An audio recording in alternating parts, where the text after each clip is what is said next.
Kuchiki Byakuya, Bleach's poster child for the cold and lawful neutral rival, to Ichigo's hot-blooded chaotic good. For a while at least.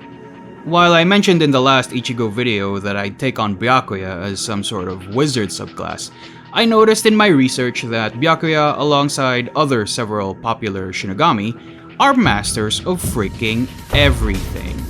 So this puts me in a strange position, since a lot of the known Shinigami, even at the lieutenant level, are combinations of A.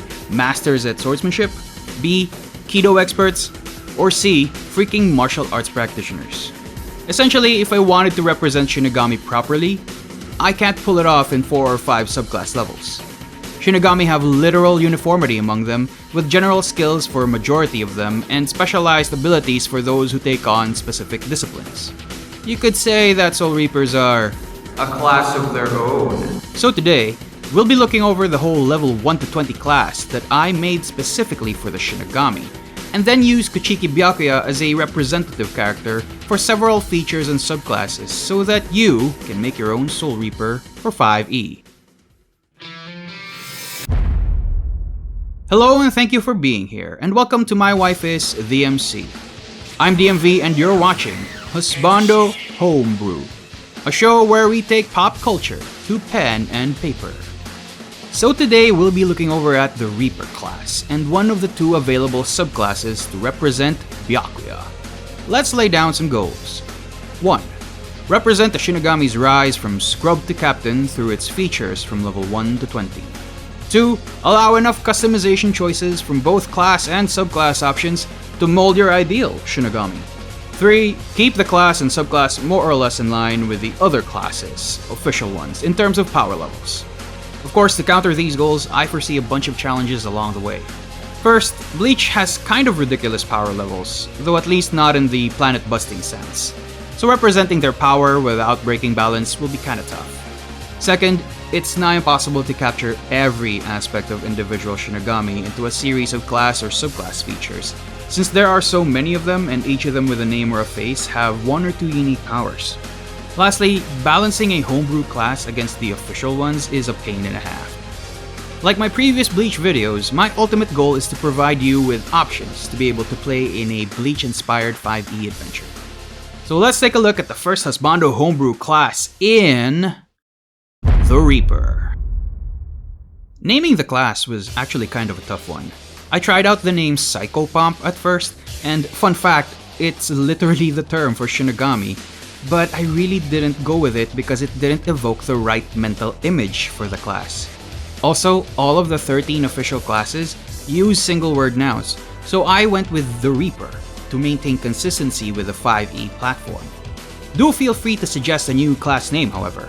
My vocabulary isn't particularly vast, so I'd love to see any other possible names.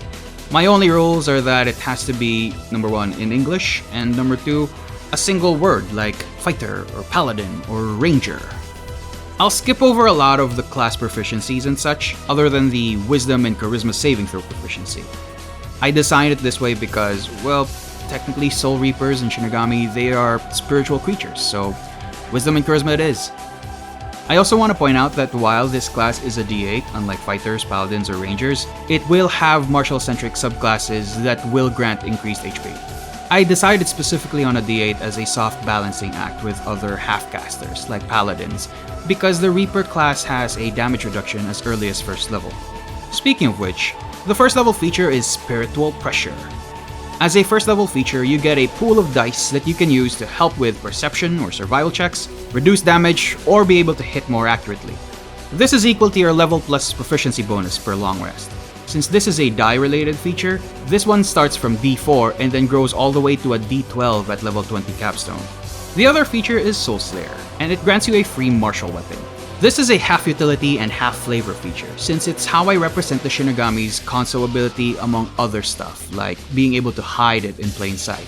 I understand that it's a bit strange for a first level character to have a magical weapon, but my intention was narratively driven. Shinigami themselves are kind of semi-corporeal undead, who fight similarly semi-corporeal monsters. So why would their main weapons not be magical? If you've seen the last Ichigo video, these 2 features are actually rehashed from the fighter subclass that I created, with some tweaks here and there. At 2nd level, you get the Reaper Discipline, and for this release, you get 2 subclass options. First is the Edge Discipline, and this is essentially the Reaper version of the Ichigo subclass from last time. Of course, this subclass has been tweaked heavily to fit the Reaper class rather than the Fighter class. It has quite a few differences from its fighter roots, but its main features at 2nd level is a fighting style and a max HP boost to bring it in line with the 1d10 martial classes. I won't go through the entirety of the Edge Discipline in this video, but do rest assured that it's a fully playable class and subclass combination when you get the document. What we're really here for is the Spirit Discipline. While Byakuya is definitely a master swordsman and kind of known for his speedster abilities, his expertise in Kido is nothing to sneeze at. So at 2nd level you get 3 things. Bonus proficiencies, intelligent spellcasting that uses your Soul Slayer as a focus, and Spirit specialization that grants additional spells with special effects, like granting temporary hit points or reducing movement speed, or re-rolling damage dice. I have other plans for disciplines/subclasses for future releases, like the Breath for healer type characters like Unohana, or Fist for martial arts based fighters like the Vizord Kensei, and Step for flash steppers like Soifong. Of course, I also have the Nameless Discipline in mind for someone like Kenpachi, so look forward to those in the future. 3rd level is Spiritual Awareness. This is a lot like the Primeval Awareness from the old PHB Ranger, but specifically, this is a wide-range Detect Good and Evil spell. Of course, 4th level is the ASI we all know and love, and it even has an extra ASI at 10th level for good measure. This is followed up by extra attack at 5th level. Speaking of which, the Spiritual Pressure die goes up to a D6 at 5th level as well. These levels give you a taste of what it's like being a Soul Reaper, and you also get a sense for the kind of Soul Reaper you'll eventually become. You'll be needing that sense because as your Soul Reaper powers grow, you have other options to customize your character. We'll be looking at that customization in Reaper Customization. Beginning at 6th level, you get one of the more identifying traits of a Shinigami, your Zanpakuto. While this feature starts at 6th level, it also improves at 15th level, granting your Zanpakuto's Shikai and Bankai forms respectively. You can release your Zanpakuto into any of its states once or by using your Spiritual Pressure dice. It lasts a minute and it reverts to its sealed state when you get KO'd. Of course, as Byakuya, you get the Senbon Zakura, or as the document identifies, Scatterer of Cherry Blossoms. For your 6th level Shikai state, you get to live out your Byakuya fantasies by saturating an entire 15-foot radius sphere. This lets you attack any creature within your petals or defend yourself in case someone gets too close for comfort. Again, in this video we're only using Byakuya as a sample character, but the document already has Zanpakuto for other characters. Your Shikai benefits kind of end here for now, but we'll come back to that in a bit. For now, let's jump over to the next customization feature, Auxiliary Discipline. Like the 6th level feature, this one has additional benefits as you level up, but also grants all kinds of different options. This basically has small-scale variations of the other Reaper subclass features, and this is also how I represent masters of everything like Byakuya. You can choose from 4 different auxiliary disciplines, each of which granting a skill proficiency at this level, plus a small buff. Let's look at each one. Alacrity is meant for speed and stealth, and at 7th level, you get a small speed boost and light disengaging. Incantation is the magic-oriented auxiliary discipline. This is basically a spellcasting option, and it allows full martial class Reapers to take a bit of spellcasting. To avoid spell slot confusion, this one allows you to use your Spiritual Pressure dice in order to cast your spells. Recovery grants you healing options, although it starts off as a quick support and utility feature. Lastly, the Warfare Auxiliary Discipline helps you fight up close and personal, and it starts with a Bravery feature. We'll get back to these later on, but for now, we'll skip past the ASI at 8th level and head straight to the 9th level subclass feature. For the Spirit Discipline, you gain new ways to use your Spiritual Pressure dice, and this one's specifically used for spellcasting. Chain lets you give one target of your spell a mini Bane effect. Needle, on the other hand, lets you add to your spell attack roll. 10th level is another ASI, and it's also an upgrade to your Spiritual Pressure die to a D8. At this point, you've probably had your fill of stats already, so if that's the case, here are 3 new feats that you can choose from. Abundant Spirit lets you add 2 more Spiritual Pressure dice to your pool. Remember that this pool of dice powers a lot of things that make this class shine. Additional Reaper training lets you take the initiate benefit of another auxiliary discipline. So if you really want to lean in on hyper-specializing or being an all-purpose Shinigami, take this feat. Finally, Cursive Rester gives you a new way to restore your Spiritual Pressure dice after a short rest. If none of these appeal to you, Byakuya is apparently also a practitioner of Soul Reaper martial arts. So if you want to play as someone like him, you can take Tasha's fighting initiate feat and get the unarmed fighting style. At this point, you've probably settled into the kind of Reaper you want to be. Now it's time to strengthen and emphasize your character in the Reaper you know. The next few levels go a bit faster compared to the others, starting with a Resilient Spirit. This is a defensive feature at 11th level that let you add your spiritual pressure dice to your saving throws. 12th level, of course, is another ASI, but 13th level is another subclass feature. For the Spirit Discipline, you get Spell Cycling. This lets you do Font of Magic style exchanges between your spell slots and spiritual pressure dice, allowing you to regain one or the other depending on what you expend in exchange. At 14th level, you gain another Auxiliary Discipline feature. While the feature is organized according to the different auxiliary disciplines, it doesn't mean that you have to stick to just one whenever you choose this benefit. You can actually mix and match. Alacrity lets you get a speed boost plus a defensive boost against opportunity attacks. Incantation grants you a few new spells and lets you cast at 3rd level using spiritual pressure dice. Recovery lets you lean into, well, recovery by letting you restore HP once you bring someone back from the brink. And lastly, Warfare gives you a fighter-like extra attack, provided you have at least one spiritual pressure dice remaining. Now, if you're playing as Byakuya, it's kind of a toss-up. Any choice other than recovery sounds like a fine choice for him. Personally, I think speed is his thing, but I'll leave that up to you. At 15th level, you gain the Captain class power of Final Release. Let's go back to that 6th level feature and see its final benefit.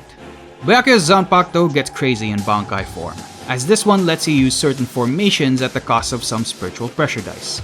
Each formation, however, does something different. Bladescape is the Super Shikai formation, where you saturate a greater area in bladed petals and deal a bit more damage. Devouring Maw is the F this one target in particular formation, and traps one creature in a sphere of blades. It has a spike growth-like ability where a creature takes damage when it travels through the sphere, but if it stays there, the sphere will pop. Careful though, as this one will end your Bankai early if you don't change formations. Tower of Swords. This one was kind of a challenge, cause in the series, it didn't look like Byakuya was doing anything special with it. So I interpreted the wiki as best as I could and put in some creative license by having you deal more damage per hit, and allowing you to cast Steel Wind Strike to creatures within the tower. Finally, you have the White Imperial Sword formation. This is a last-ditch effort to really lay in the damage and give yourself some extra movement boost and AC. As a cherry on top, your spiritual pressure die goes up to a D10 at 15th level. Reaching this level means your character has reached heights of power that starting heroes and adventurers can only aspire to, and yet your power can still grow. So let's take a look at your final growth of power in Fear the Reaper. Hey, real quick, if you like this kind of homebrew content, then I highly recommend subscribing to the channel and hitting the bell notification. It's the best way you can find our stuff and the best place where you can find more content like subclasses, magic items, and entirely new mechanics built for 5e. And maybe other systems down the line if WotC doubles down on the OGL thing. A subscription is also one of the best ways to support the channel, so if you do, thank you very much. Anyway, enjoy the rest of the video. 16th level is another ASI, but 17th level is where you get the subclass capstone. For the Spirit Discipline, you get the Spirit Incantation. This is similar to meta magic in a lot of ways and uses your spiritual pressure dice as a resource. Let's look at the options that you get here. Full Incantation can really buff up the power of your spells, but in exchange, you have to concentrate until the start of your next turn before the spell goes off. Silent Incantation is like Quicken Spell, but this one also removes the verbal component. In exchange, your spell deals a lower average damage and it's easier to resist. Lastly, the Twofold Incantation lets you cast 2 spells of the same level in one turn. One will have a power boost, but the other will have lesser strength. Next at 18th level is another capstone, and this comes in the form of the Auxiliary Discipline's final benefit. For Alacrity, you get a reactionary teleport as a response to getting attacked or having to make a dex save. Incantation lets you cast a 4th level spell using your spiritual pressure dice. Recovery, on the other hand, gives you an easy method of regaining HP as long as you use your spiritual pressure dice. Warfare, like its previous benefit, allows you to add 1 additional attack as part of the attack action in exchange for 1 spiritual pressure die. The Warfare Discipline in particular is meant to help Soul Reapers keep up with other martial classes. So if I were to build Byakuya, I think I'd still take Alacrity, if only because he sticks out to me as a really fast but not Yoroichi or Soifun fast. 19th level follows other class conventions by giving you your last ASI. 20th level, however, increases your spiritual pressure die to a D12. Of course, you also get your capstone feature, Spiritual Resurgence. This one lets you cheat death, letting you get back on your feet after being taken down, and then exploding in a burst of spiritual energy that lets you deal both damage and scaring hostile creatures around you. At this point, besides getting a Soul King level of Blessing or Boon, you've hit the heights of power of Shinigami only someone like Yamamoto Genryusai could ever challenge. So let's see what you can do with this character in Don't Fear the Reaper. Not gonna lie, until recently, I was pretty intimidated to create an entirely new class. My first thought was, geez, I gotta think of 20 whole features and balance it? But really, a class is composed of a few thematic features, then about 2 or 3 features that upgrade said thematic ones, 4 to 6 ASI, and then 4 to 5 subclass features. So when I look at it that way, I confidently thought, oh gods, that's a lot of work. But ultimately, I decided to push through. So let's review our work and see if I meet our goals. Was I able to represent the Shinigami's rise from scrub to captain through its features from level 1 to 20? Yeah, I like to think so. It covers the building blocks of a Shinigami's spiritual pressure power and also covers the Zanpakuto powers of Shinigami. Was I able to allow enough customization choices from both class and subclass options to mold your ideal Shinigami? Yeah, I like to think there's enough variation in the options and allow you to mold the kind of Shinigami you want. It's not as diverse as, say, an Eldritch Invocation or an Artificer Infusion, but at the same time, I didn't want to oversaturate the class with too many options either. Admittedly, the Zanpakuto list still needs to grow, but I hope you can cut me some slack a bit, since making a class took a lot of work. Lastly, was I able to keep the class and subclass more or less in line with the other subclasses in terms of power levels? I wanna say I did my best. I even have a table that compares the Reaper class with a Paladin and Ranger class level by level. It doesn't always line up very well, but I do hope that it feels more or less just right. In short, I don't think it's completely broken or too underpowered, but I'll leave the answer to you. Do let me know in the comments what you like or what you'd like to change in the next update of this homebrew, cause next in my list is Kenpachi and maybe Unohana, though I've also seen quite a few requests for Aizen. There are even some folks who want me to go back to DMC5 and make a subclass based on V, and I promise I'll get to that at some point. Be sure to like the video before you go, and remember to share this with your sister. Oh, and you can find the document link right here in case you missed it. No need to follow our Ko-Fi page to keep up to date, but if you're in a position to buy us a coffee and help support the channel, Ko-Fi is the way to go. And hey, thanks in advance. For now, we'll leave you with this other homebrew I made for another cold and calculating character. Until then, my wife and I hope you have a great day ahead.